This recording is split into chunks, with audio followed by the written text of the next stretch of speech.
will be attracted to your food and they will sit down next to you eating your food.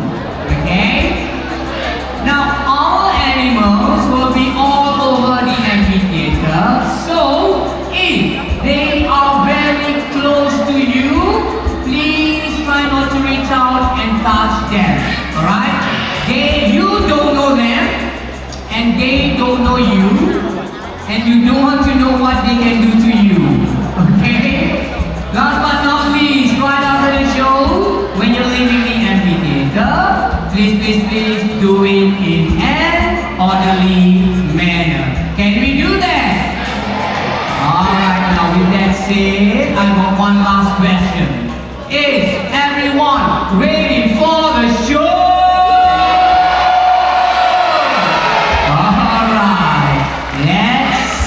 Begin. Now first of all, you picture this, alright? Now the rainforest is home to an array of fascinating creatures, gigantic trees, colorful birds, and mysterious reptiles, right? So, why do you think a magical place like the rainforest needs to fight back? Well, that's because the rainforest is the most endangered habitat on Earth. It has more than 50% of the world's plant and animal species. Now, my name is Sunny and I am going to bring you all to explore the rainforest from all around the world. Now, first off, we're going to go all the way to South America and we are going to meet our Cotimandi. Now, Cotimandi can be found in South America and they are closely related to the raccoons. Can you see the Cotimandi? No, because it's not out yet. Let me see if we can get them out. Now, we usually have Nike coming out.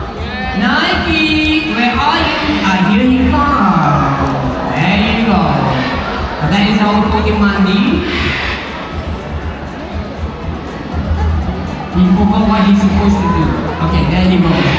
Now usually our Cotimandi have a lot of fur. But Nike here, he has thyroid and that is where he lost all his fur. But otherwise, he's very happy and very healthy. Now where did he go? Hold on, let's see if he's coming out again. Nike, where are you?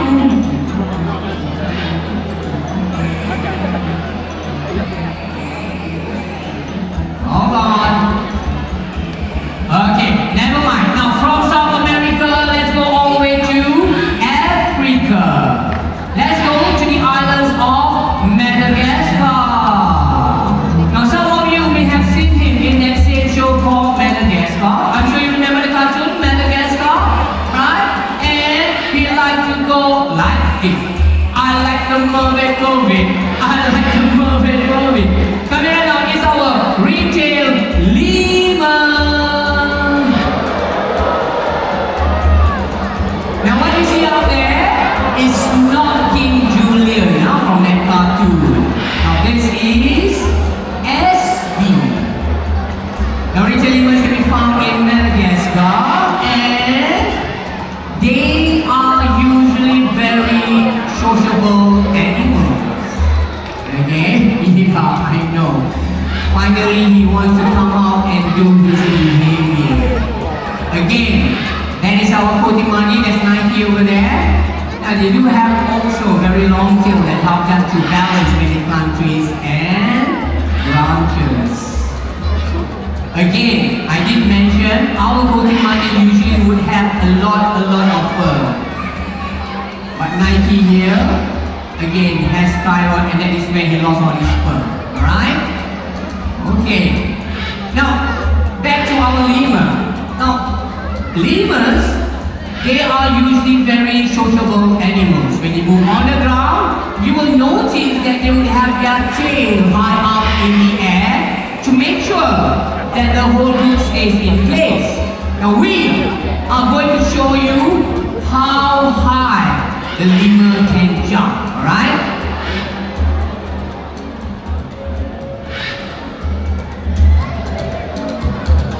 Okay.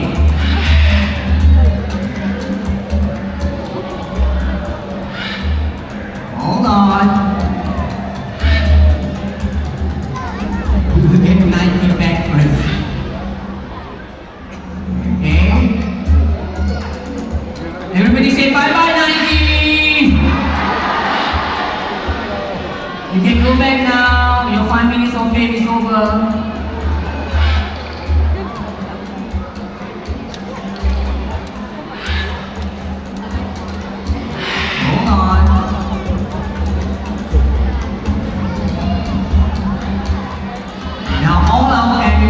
In the food reward system. Okay? They are actually our bosses. If they don't want to do their behavior, we cannot force them. Right? Now let's see if we can get that back. So that we can Bye 90. Bye 90.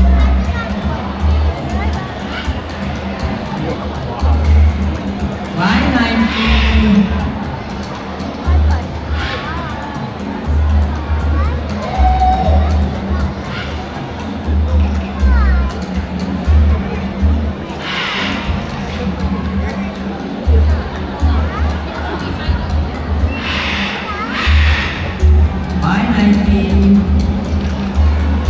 He just want to stay there, he wants to be a prop.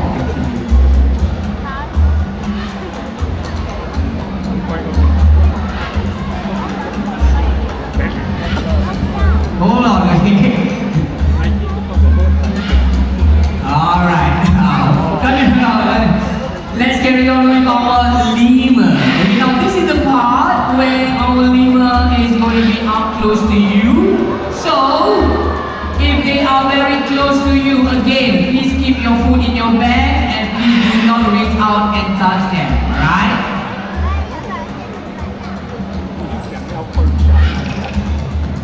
We will show how agile our lemurs is. And today we will also show you what they will do to prepare themselves before a sting fight. Now what is a sting fight? I will explain to you in a bit. See how agile they are, jumping from one spot to another. And joining us also, we will have BB up there. Okay? Now that's SB. This is BB. It's a combination of father and son. Right?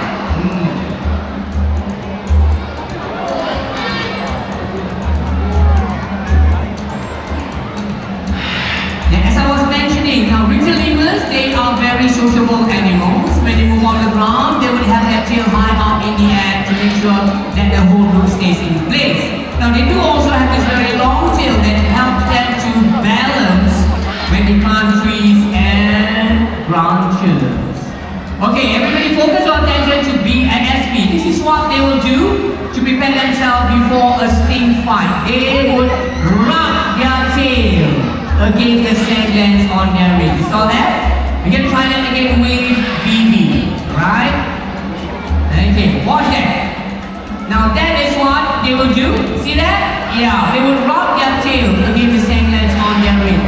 Now after they have done that, that's where the sting fight comes in. They will swing their tail against the other male, just like sword fighting.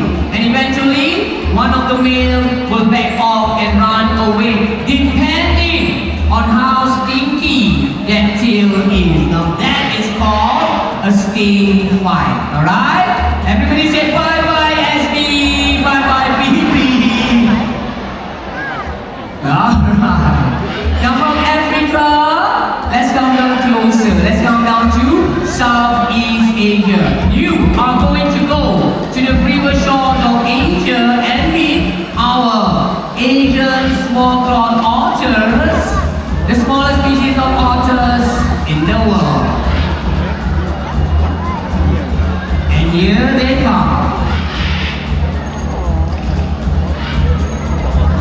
There you go. Now Asian small-clawed otters have very good eyesight, both in and out of the water.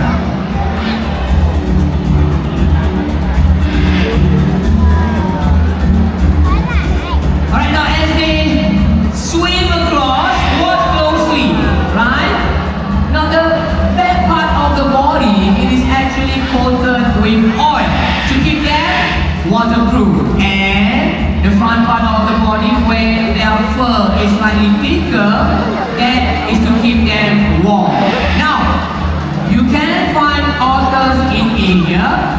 You can also find otters right here in Singapore. I'm sure some of you may have seen otters in Singapore, right? But do not be mistaken. The otters that you see right here in Singapore are not of the same species. They are slightly larger than the ones we have right here, right? Now, not to forget, we still have another otter to come out to help us to recycle the tin can and plastic bottle on stage. Now, let's see if we can get Wiz to come out. And here he comes. There you go, with Mr. Loba Loba. And he's going to help us to recycle first of all the plastic bottle and the tin cans. Yeah. Another tin can. And last but not least, the last plastic bottle. Ladies and gentlemen, once again, our Asian small-clawed otter that swims together with his trainer Ron. Thank you, Ron. Alright, now from the river shores of Asia, let's go to the airways of Africa. And me, my next friend, very swift, very silent, and also very agile in the air. Talking about our trumpeter Hornbill. There you go.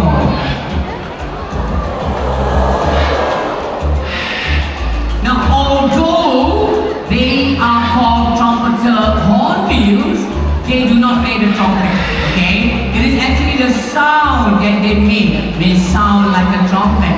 Actually, they sound more like a baby's cry, right? Now, as he flies across, watch and listen closely how swift and how silent they can be, alright?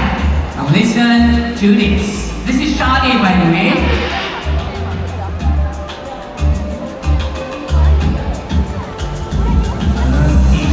Got it? There you go.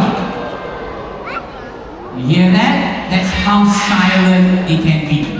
Now usually, the male is slightly larger than the female. And if you do notice that cast over their bill, now that cast, the larger they are, the more attractive they would be to the opposite sex. Okay? Okay, give me one more slide before we show you how agile they can be in the air.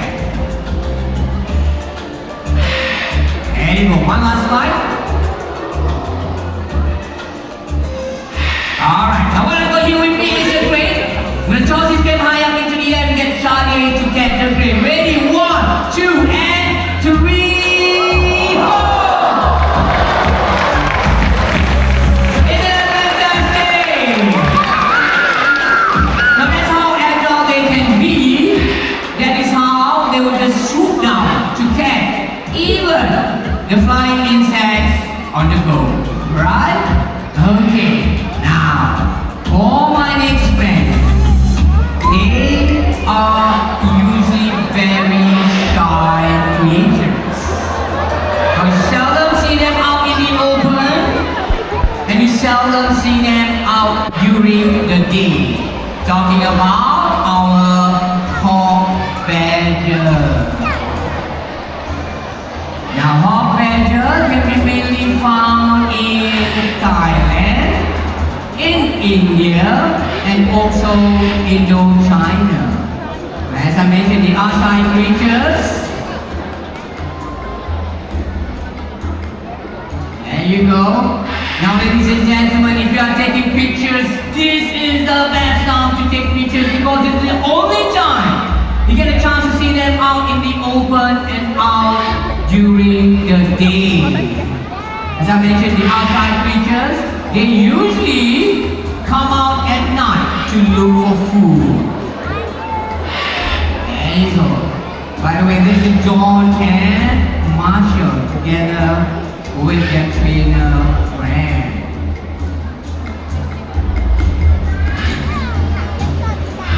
Alright, now that was cool, but let's slow things down a little bit right here, right? Now, my next friend has a pretty nasty reputation. Some people even call them evil, and they strike with no warning at all. They even give out this loud hissing sound. What am I talking about? Snakes. Now snakes love cool and dark places, such as underneath your seat. Now look around you. Look underneath you. If you do see a snake, please raise your hand so that everybody can run away from you.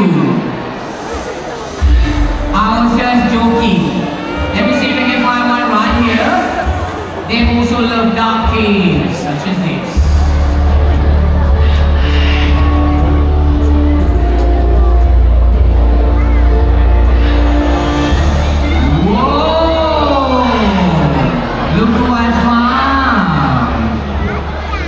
Ladies and gentlemen, this is milkshake. Milkshake here is our ball python. Now, ball pythons can be found in Africa, and the reason why they are called ball pythons is because when they are scared, they would coil themselves into the shape of a ball. Alright? Now, they are also known as the royal pythons because in ancient days, Queen Cleopatra uses them on her wrist or even her neck as an accessory. How cool is that, right, ladies? Now, many people have this misconception that snakes are wet and slimy because of that glossy shine on their skin. Well, they are not, alright? They are actually smooth and right.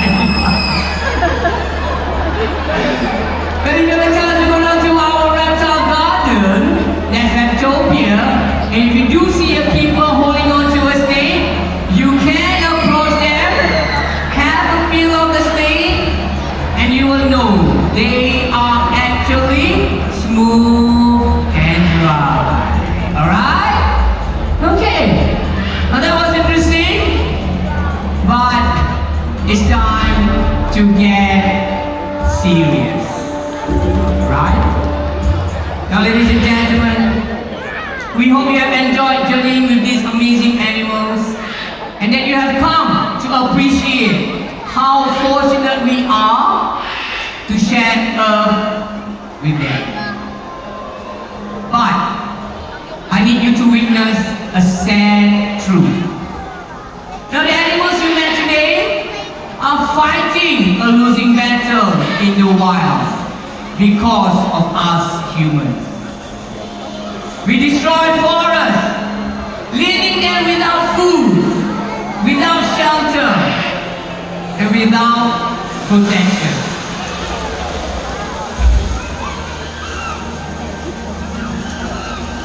But we can still make a difference. We can stop destroying their habitat. We can stop polluting our air and our water. We can stop climate change, and we can end the illegal wildlife trade. Now we humans are the planet's greatest strength, but we are also their only hope. So it's time to take a stand. Let's do our part to protect and respect nature and wildlife. It's time to bring these rainforests back to life.